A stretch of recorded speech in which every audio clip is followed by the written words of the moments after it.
So, imagine this. There's this massive public festival, it's been in the works for months, and then all of a sudden, its budget gets slashed by over 30%, right at the last minute. Now, the government is calling this move prudence, but what if it's actually a sign of panic? Let's get into it and figure out what might really be going on. This quote, man, it really cuts right to the heart of the whole issue. Is this just a simple, responsible budget cut? Or is it a sign that the government is actually running out of cash? That's a huge claim, so let's unpack what it really means. Okay, so before we dive headfirst into all the theories and speculation, let's just lay out the cold, hard numbers.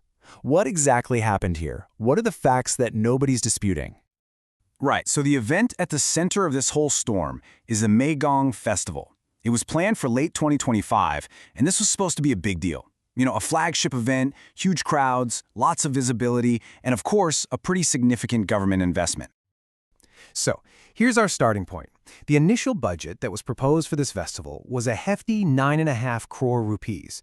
I mean, this was planned as a major investment for a major event. But then, seemingly out of nowhere, that budget gets chopped down to just 6.3 crore rupees.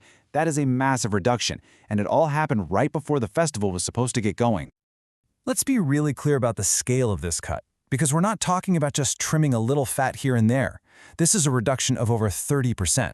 That's a difference of 3.2 crore rupees. So the big question is, why on earth would a government make such a drastic cut so close to the event?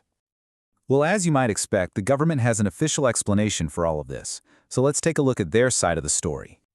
Okay, so the official line is that this is all about being responsible with money. They're saying that after a bit of a spending controversy with the previous festival, they put this new budget under heavy scrutiny to save taxpayer money. And, you know, on the surface, that sounds perfectly reasonable, right? An act of fiscal prudence. But is that the whole story? Because that is not the only story making the rounds. There's this whole counter-narrative bubbling just under the surface, and it suggests this has nothing to do with prudence and everything to do with something far more serious. And here's the alternative theory. The budget cut wasn't a choice, it was a necessity. The argument here is that the government didn't choose to save money. It was forced to because it simply didn't have the money to spend in the first place. And this is exactly why people are so skeptical of the official story. Think about it. Governments usually love big, flashy events like festivals. They're political gold. So to suddenly pull the plug on funding at the 11th hour is, well, it's really unusual. It kind of suggests the decision wasn't a strategic choice, but was forced on them by a finance department that's just slammed the brakes on all spending. So here we have it, laid out side by side. Is this a government just being prudent, carefully managing our money after a previous mistake? Or is this a government in a state of panic because the Treasury is empty and they're desperately cutting costs wherever they can while trying to put a positive spin on it? Prudence or panic?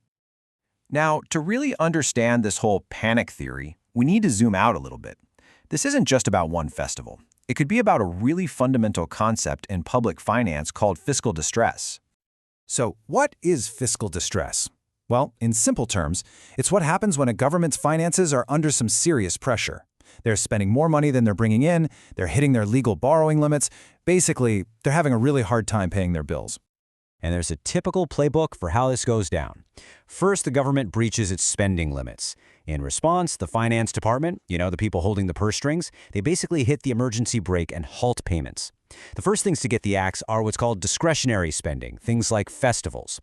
But publicly, they'd never call it a crisis. It gets framed as responsible scrutiny or austerity. This is probably the absolute best way to think about it. The festival's budget cut is just the visible symptom. It's like a cough, but the underlying illness could be a full-blown liquidity crisis, something affecting the entire financial health of the government. So, where does all of this leave us?